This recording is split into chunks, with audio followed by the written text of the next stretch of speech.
पर्यावरण को लेकर सरकार बहुत चिंतित है। सभी लोग पॉलीथीन को बंद करने के लिए अथक प्रयास कर चुके हैं, लेकिन पॉलीथीन कब बंद होगी शायद इसके बारे में कुछ नहीं कहा जा सकता, क्योंकि जब तक पॉलीथीन का विकल्प समाज को नहीं मिलता वो ऐसे ही प्रयोग में होती रहेगी।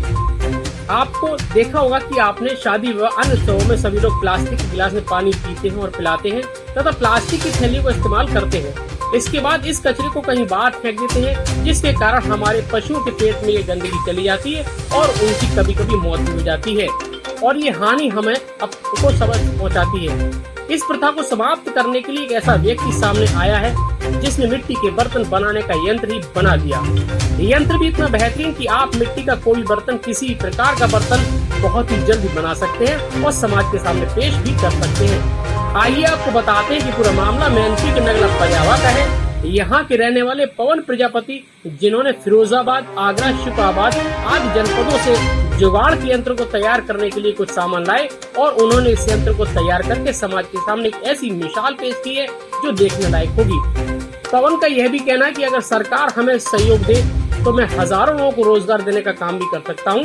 इसके अलावा उन्होंने ये भी कहा कि अगर बड़ा व्यापार और रोजगार हुआ तो न समाज में गंदगी होगी और न समाज में कोई बीमार होगा और हमें स्वच्छता भी मिलेगी। गांव में सभी लोग जब मिट्टी के बर्तन का प्रयोग करेंगे और मिट्टी के बर्तन उपलब्ध होंगे तो सुगंधित खाने का मजा ही कुछ और होगा। आइए सुनाते हैं पवन प्रजापति की जुबानी कि उन्होंने इस आविष्कार को कैसे तैयार किया। नाम क्या आपका? मेरा नाम सर पवन कुमार प्रजापति है। अच्छा पवन जी, बहुत अच्छा आपने ये जुगाड़ से प्लांट तैयार किया है। किस तरह से तैयार किया है और क्या उद्देश्य आपका? ये मैंने जो है कई एक जगह से मार्केट से, जैसे आगरा है, खुर्जा है, कुछ सामान मैनपुरी से भी लिया है, कुछ कबाड़ से भी लिया है, तब जाके इन्हें जुटा के एक एक तैयार किया है ये जुगाड़ जी।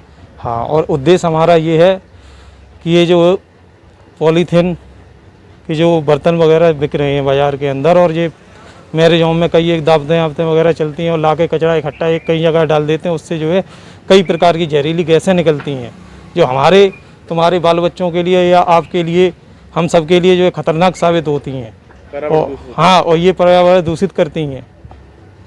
इस उद्देश्य से मैंने ये काम डाला है कि जो है ये बंद, जब ये बिकने लगेगा अच्छी तरह से तो ऑटोमेटिक ही बंद हो जाएगा और बीमारियां भी कुछ कम हो गई और पर्यावरण भी एकदम स्वच्छ रहेगा। पर्यावरण सही रखने के लिए, हाँ, ये हमारा यही उद्देश्य है।